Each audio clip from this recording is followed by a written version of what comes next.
"You're trespassing. Step away from community property." That's what the HOA lady told me, standing on the ranch my family has owned since 1952. I had just come back from an 18-month deployment, dust still on my boots, duffel bag in the back of my truck. I pulled up to the front gate of my family's 200-acre ranch, expecting peace, not a spotless white luxury car blocking the entrance. The woman inside was already on the phone with 911. "Officer, there's a man refusing to leave our property." Sirens started echoing across the valley. I walked toward her slowly, holding the original deed my grandfather filed decades before her entire subdivision even existed. She just smiled, confident, like she had already won. Like I would be the one hauled off in handcuffs. But she had no idea that her little stunt would trigger a chain reaction she would regret for the rest of her life. Before I tell you how her HOA collapsed in less than 5 minutes, let me explain how we even got here. My family ranch, Stone Ridge Ranch, has been in our hands for 3 generations.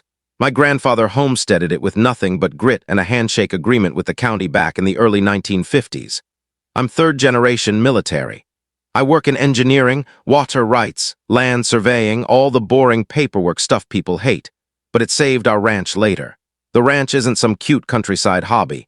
We run cattle, trade hay, help neighbors, fix machinery. When people around here need help, they come to us. But a few years back, everything changed. A luxury subdivision popped up right next to our property. Big houses, expensive lawns, and an HOA with rules thicker than the Bible. The HOA president, who I'll call Karen Whitmore, appointed herself the second the first house was finished. Always dressed in designer suits, always acting like she owned everything she could see. She had this habit of using phrases like community standards and property uniformity, like they were magical spells that gave her instant authority over everyone. And she hated my ranch, hated the cattle, hated the barns, hated the natural creek that ran through our land. She once told a neighbor she planned to civilize the area. Yeah, she picked a fight with the wrong family. When I came home from deployment, I found HOA violation notices taped to my door from an HOA I didn't belong to. Unauthorized livestock, illegal agricultural activity, non-residential use of land. My cattle were apparently damaging property values. Then my neighbor, Mrs. Alvarez, filled me in. "That HOA woman has been here 3 times, she said. "Taking pictures, measuring things, asking about your water rights." Water rights. That was the first red flag. Karen also hired a surveyor to reevaluate our boundaries and claimed our ranch entrance road belonged to the HOA. That road has existed since 1952, long before her subdivision. 2 days later, she arrived with a lawyer. They demanded we remove all livestock within 48 hours. My family's cattle, on my family's land. I stood there in my boots and jeans, watching her point her perfectly manicured finger at cows older than her entire HOA. She called our working ranch a hobby farm. That was the last straw. The Army taught me one thing well: gather intel before striking back.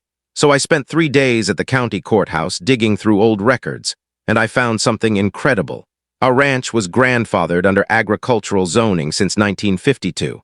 Her entire subdivision was built around us, not over us. But the moment that really changed everything, I discovered 25 acres of land the county accidentally sold to the developers that wasn't theirs to sell. Those 25 acres included the HOA community center, the fancy stone entrance part of their main road, several HOA utilities. All of it was technically still Stone family property. My family had been paying taxes on it for 70 years. The county simply never updated the records. That meant the HOA, their rules, their fines, legally useless. They built their empire on land they didn't own. My attorney, old school, sharp as a knife, nearly danced when he saw the evidence. His words, "Son, they're not harassing you, they're living on your property." We ordered a professional survey. Every boundary was confirmed, every mistake revealed. And not only was our ranch fully protected, their entire subdivision entrance was on our land. So we took the next logical step. We filed a formal trespass notice against the HOA. The moment Karen found out, she absolutely lost her mind. She tried. False environmental complaints, misleading social media posts, fake legal threats pressuring local businesses to cut us off, calling animal control, hiring a code officer to attack our barns, filing a restraining order claiming I was unstable. Every move backfired. Every claim collapsed under evidence. Every threat made her look worse. Because I documented everything, every interaction, every violation, every harassment attempt. when she tried to change the creek's flow. She broke federal environmental law. When she tried to accuse my cattle of polluting, state inspectors found her subdivision's lawn chemicals were the real problem. When she tried to use building codes, agricultural zoning exempted us completely. Every attack she launched bounced off like foam bullets. Eventually, all roads led to a county hearing, the kind held in a crowded courthouse with news cameras rolling. Karen arrived like she was starring in a courtroom drama. I arrived with original deeds, surveys, water rights, documents, environmental reports, tax, receipts, witness statements, and 3 generations of proof backing me up when the commissioners reviewed the evidence. One of them asked, "Are you telling us the HOA built its entire infrastructure on your land?" My lawyer answered calmly, "Yes, and they've been harassing the rightful owner for months." Karen stood up and finally snapped. She ranted about progress, residential modernization, outdated ranches, dangerous veterans, and community image. The commissioners stared at her like she was having a meltdown. Then she shouted the sentence that destroyed her HOA. "We represent modern civilization, not some old ranch that belongs in a museum." Gasps filled the room. The commissioners made their ruling that same day. The 25 acres belonged to my family. All HOA claims against us were void. All HOA structures on our land were illegal. The HOA had to dissolve and reform legally. Karen was permanently removed from leadership. She was escorted out of the courthouse, still screaming. Within 6 months, the HOA collapsed and restarted with new leadership. The developer faced fraud charges. Karen moved out of town. Our ranch became a local environmental model. Property values went up thanks to zoning stability. The community rebuilt trust with us, and as a final victory, their beloved stone entrance, built on our land, now stands with a little plaque. "Land leased from Stone Ridge Ranch. Funny how things turn out." All because one HOA president tried to claim land she never owned and picked a fight with the wrong soldier.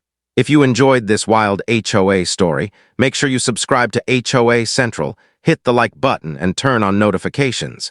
Because every week, we expose another unbelievable real-life HOA meltdown. Got your own crazy HOA story?